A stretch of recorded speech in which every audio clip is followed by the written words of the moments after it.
One thing I appreciate about my childhood being a 90s baby is that we weren't as coddled and infantilized as current generations are. And while there was a good amount of helicopter parenting going around, not allowing kids to mature or learn to be self-sufficient, it wasn't as bad as to what Bill Maher refers to as today, as bulldozer parenting. I remember 20 years ago we talked about helicopter parents, hovering over them, and now they call it bulldozer parenting. Yep. They clear out any obstacles so that the kid doesn't have to ever face any difficulties. How can that kid function in the real world? And I do want to thank my dad for giving me more credit, trusting I would be able to handle certain themes as a kid when watching movies with me. I love you, Dad.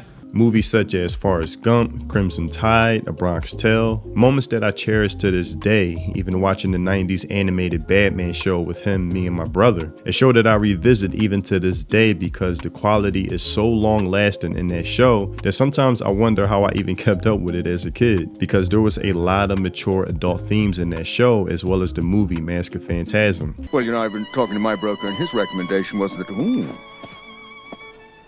And I think it's a huge disservice of what we're doing, making everything so safe nowadays in our storytelling and entertainment as a whole, putting up trigger warning signs and safeguards at every turn. Even with Disney movies I grew up with making me laugh in disbelief like this can't be real. So when I see adults and adolescents of today in a perpetual childlike state of mind, offended by the most minuscule things, I'm not surprised, especially when I see a headline like this. My Hero Academia's prequel perfectly avoids the manga's most controversial moment. Here's how. The very first chapter has an incredibly dark moment that's still largely regarded as the worst scene in the story, but fortunately, as they see it, the My Hero Academia Vigilantes anime has worked around the manga's most controversial moment in a surprisingly clever way.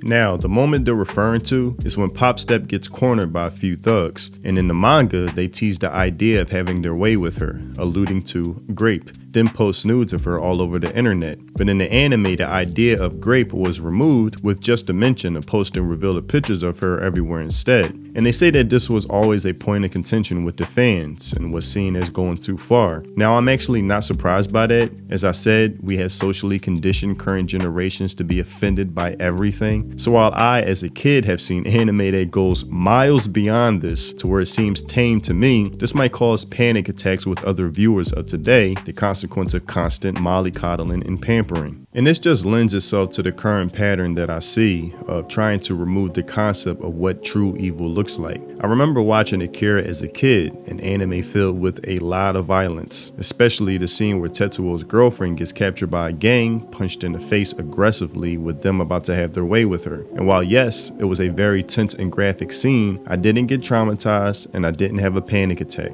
And while some may say that anime was too inappropriate for a kid my age to watch back then, maybe so, that didn't stop me and my brother from recording it and watching it. And it didn't lead to some horrific moment where I need intense therapy sessions daily. But I would like to point out that Gen Z, despite all of the overprotection, over-coddling, infantilization, constant safeguards, and trigger warnings put up, is still the most socially anxious and stressed generation of our time. Okay, so now we're into the iGen, you call them, or Generation Z? Right, same thing, that's right. And they're even more fragile. Yeah. So this is such a new trend. We only began to notice these things in the last couple of years. The anxiety and depression, the fragility, the mental illness, that's across the country, across social classes, across races. I also remember watching a documentary where Miyazaki was having Princess Mononoke distributed through Disney and was asked to edit and cut out scenes because they were considered too graphic and too mature of a film compared to Disney films. And Miyazaki, being the GOAT that he is, absolutely refused to do so. Take note of the Japanese creators. And was widely accepted despite what was considered appropriate for children over here compared to over there in Japan, and to be honest, a lot of places in the world. And I remember my first sleepover, my dad took us to a video rental store and asked the clerk, hey, my sons are really into these Japanese cartoons, what would you recommend? And the clerk recommended Princess Mononoke. And as a kid, I was still able to handle the themes in that movie. And I think in America, we have a very bad conceptualization of cartoons, that as soon as we see cartoon, we think kids, infants, and nothing past that. I recently did a live stream, which was a lot of fun. Click the notification bell, then click all to get notified and join in with chat. We always have a good time. I be sipping red wine sometimes. Like, it's no telling where the topics will go. And we watched an interview with someone who was hugely responsible for bringing anime to America. And he described in good fashion how we have an underdeveloped view of cartoons compared to the rest of the world. So it was a pressure technique by the U.S. government to, if you will, infantilize the comic book media. Right. This did not happen in France, Spain, Italy, Japan, etc., where they just kept making comic books. Right. As the market grew, so did the sophistication of the comic medium. Since animation tended to spring from comics, that affected in America the concept that if you're watching a cartoon, you must be a child because adults don't watch this crap.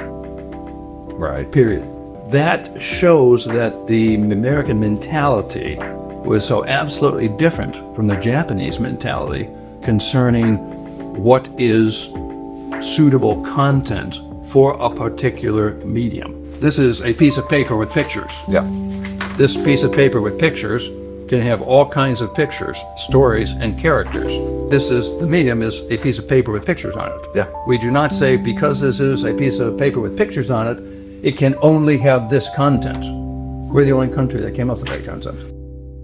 And I wish we had someone like him who truly understands the medium, working in all aspects in charge of distribution and licensing with anime, compared to the head of Sony for Crunchyroll who thinks anime are just kid cartoons. Now, in this same article, they say that the toning down of the scene was necessary because the character who threatens Pop Step, spoiler alert, 1, 2, 3, eventually becomes a good guy, and that them removing the threat in the anime compared to the manga makes his development much more understandable and would be impossible if they kept that scene in. And this is why these people don't understand good storytelling. That if anything, it would make for a better and stronger arc of character development. A good example of this is Jaime Lannister from Game of Thrones, a cocky, egotistic, prideful swordsman who pushes a kid out of a window in the first episode and attempts to kill him. A character everyone hated and despised at first, but by the end of the show became one of the most beloved characters amongst the fans, me myself included. This is not a foreign concept. This can easily be achieved with good writing.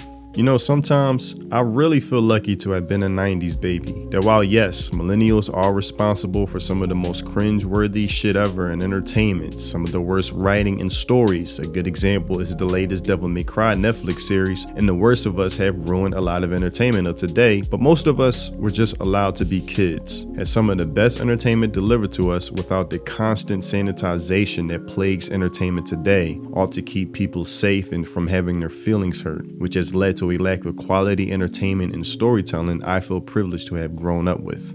But that's all I have for this video. Tell me what you think in the comment section below. And if you haven't already, check out my music on Spotify, links in the description. If you love those Samurai Champloo, lo-fi mellow boom bap vibes, then my music is definitely for you. Thanks for watching, and I'll see you in the next video. Free think. Peace.